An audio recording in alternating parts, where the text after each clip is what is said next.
Welcome back everyone to Golden Boost, and today is my video review about the Nike Mercurial Vapor 16 Pro Turf, and here we go. 224 grams for the boot inside 7.5 US 25.5 centimeters.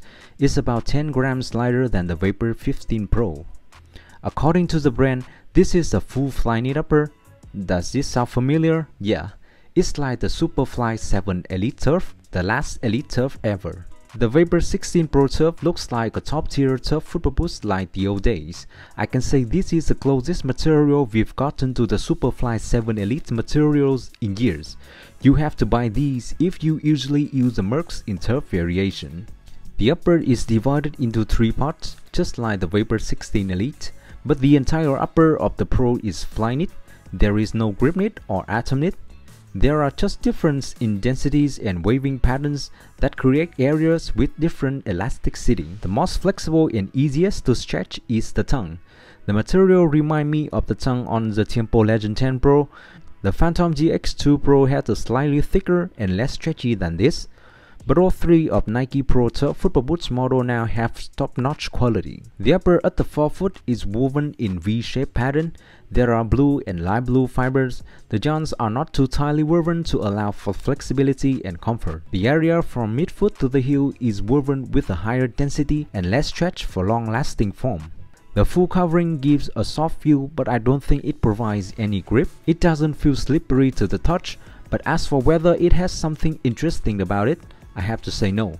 The full covering makes it durable, clean, and evenly softer. In terms of thickness, I would say this upper is thicker than the GX2 Pro, but it's softer. This time the brand has carefully added an extra layer at the tip toe of the boot.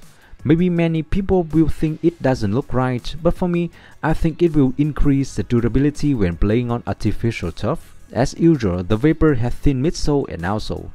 The EVA midsole and Zoom Air unit seems unchanged. However, the material used for the outsole seems thinner and softer. You can see that this outsole is made from recycled material, so you have to accept that it might wear out faster than previous Vapor models. Well, Nike knows that, so they added a stronger material. It's the bright V-shaped area right where you push up the most. Only time will tell, so let's wait and see if it's gonna be durable or not. The shape of the studs has some people worry about them being too slippery and a little short, but I don't think these studs are short. If you look at them from the side, you will see that the studs on the outer edge are angled outwards. Nike makes them shorter so they don't get in the way when moving, but the studs on the inside of the outsole are decent length, so I don't think I'll have any issue with traction. It's pretty comfortable right out of the box. The tongue stretches well so it doesn't feel tight on the instep or the midfoot right from the start. If you have a higher instep or wider feet than mine, you might feel it, but I think it's gonna be fine because the stretch is good, but there is a snug fit around the toes. I would say it's slightly less wide than the Vapor 15 Pro, but the upper stretch keeps my toes from hurting even though it's pretty tight. During my first game, my feet didn't feel tight at all. Only my toe felt cramped at the front, and I felt a little hot under my feet and my pinky toe at the end of the game. Other than that, it was comfortable and I could focus on the game. The second game was still the same, but a little bit less tight. However, in the first 2 games, I was just barely tightening the lace, so I could play comfortably.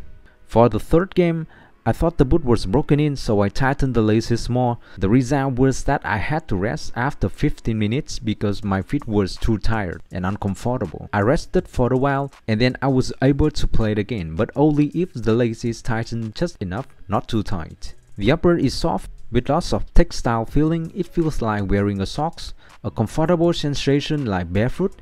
If you are looking for an experience that close to the Superfly 7 Elite Turf, this is the upper you are looking for. It's even wider and lighter, making the Vapor 16 Pro a truly worthwhile experience. While I can say it's 100% comfortable right now, I'm not complaining about the tightness at this level. When I run a lot, my feet get a little hot, but that's it. The thin midsole make me confident when control and dribbling the ball. Plus, the toe buckle still fits snugly around my toes. I think it's still as tight as the second game, not yet wider. As long as I don't tighten the laces too much in the midfoot, everything is fine. This outsole is softer than the Vapor 15 Pro. I can feel it just by bending it in my hand. but it's even more noticeable when I'm wear it and run. It still feels thicker than the GX2 Pro, and I'm happy that the Vapor 16 Pro doesn't feel too soft on my feet when running. So if you like a thicker feel, more cushioning under your feet, or more responsiveness when you run on your toes, the Vapor 16 Pro is not for you. This is an outsole that feels light and soft. The grip on the feel is completely stable. I've worn them on rainy days on wet pitches and I haven't slipped at all. At least not yet while the studs are still new.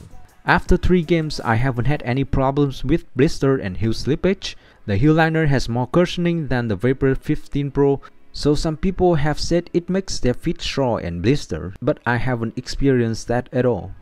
When talking about shooting, I used to say that I wasn't a big fan of the Vapor 14 and 15 Pro because it just didn't feel as good as the Academy.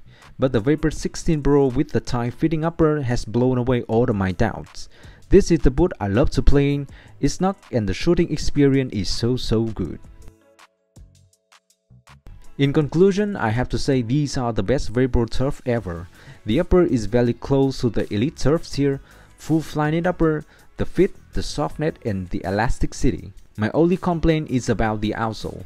I want it to be sturdier, more snapback, more responsiveness when running. This is a Mercurial, I want more speed.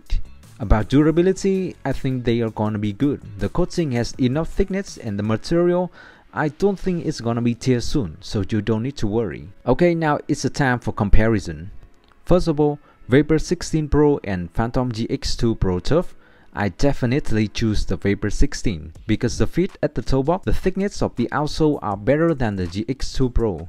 I have wide feet, but I feel the GX2 Pro is too wide for me. Moreover, the outsole get overly soft too soon, so I don't feel good when running. Although the React midsole of the GX2 is more cushioned, but it's a no for me. I want the forefoot to be thicker. So what about the tempo? I have to say this first. These have different kind of upper, so each person will have a different preference, but I will point out the clearest differences.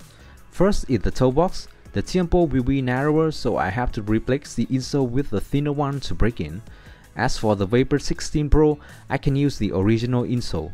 But the midfoot of the Tempo Legend 10 Pro is more comfortable. When tightening the laces, the Vapor 16 will feel tighter. But surprising me the most is the outsole. Somehow I still like the Tempo Legend 10 more. I like the feeling of running on this model. So to say which one that I like better, I will answer you later. Because I'm a fan of a knitted upper, but the Tempo Legend 10 feels better when running. Maybe I need more time to experience. My feet are 25.5 cm long and 10.5 cm wide. For these, I'm going through the size at 7.5 West, 25.5 cm. So that's my video review about the Nike Mercurial Vapor 16 Pro Turf. If you guys try these and have different experience than me, please share your opinion in the comment section right down below. Right here you can see there's the playlist of my video in English. Click if you want to see more. Thank you for watching and I'll see you in the next one. Don't forget to subscribe.